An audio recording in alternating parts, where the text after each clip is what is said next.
Hello buddies and బుడంకాయస్ welcome to Radhamma Kathalu. ఈరోజు మనం రామాయణం గురించి తెలుసుకుందాం. మీకు అందరికీ తెలుసా రామాయణం గురించి? తెలీదా? పర్లేదు, నేను మీకు చెప్తాను, ఓకేనా? అయితే రామాయణంని వాల్మీకి గారు రాశారనమాట.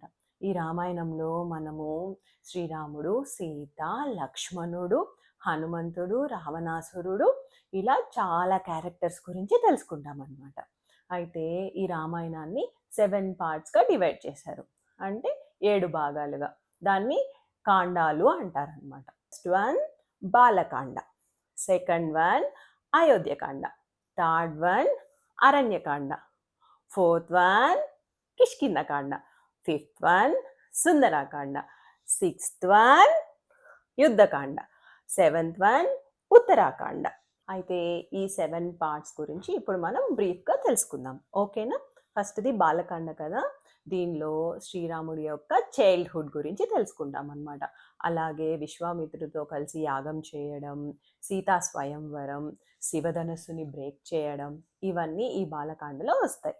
తర్వాత second one Ayodhya Kanda.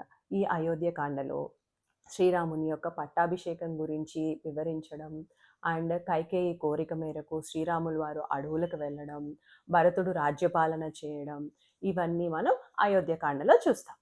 Next Aranya Kanda. ఈ అరణ్యకాండలో శ్రీరాములు సీతమ్మ వారు 14 ఇయర్స్ అరణ్యవాసం చేస్తారనమాట. ఆ 14 ఇయర్స్ వాళ్ళు ఆ ఫారెస్ట్లో ఫేస్ చేసిన సిచ్యువేషన్స్ గురించి తెలుసుకుంటాం. అలాగే మెయిన్గా శూర్పణఖ అనే రాక్షసి శ్రీరాముడిని ఇష్టపడడం, అప్పుడు లక్ష్మణుడు ముక్కు చెవులు శూర్పణఖవి కోసేయడం, ఇవన్నీ మనం ఈ అరణ్యకాండలో తెలుసుకుంటాం. And fourth one Kishkindha Kanda.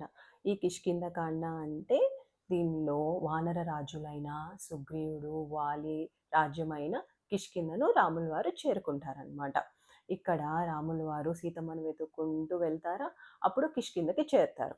అక్కడ రాముల వారికి వాలి, సుగ్రీవుడు, హనుమంతుడు అందరూ పరిచయం అవుతారు.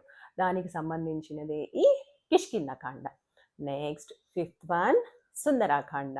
ఈ సుందరాకాండలో హనుమంతుల వారు సీతమ్మని వెతుక్కుంటూ లంకకు వెళ్ళడం, అక్కడ సీతమ్మ వారిని చూసి ఆనందించడం, సీతమ్మ వారికి శ్రీరాముడు ఇచ్చిన ఉంగరాన్ని ఇచ్చి సీతమ్మను ఆనందపరచడం, ఇవన్నీ మనం సుందరాకాండలో చూస్తాం. Sixth one Yuddhakanda.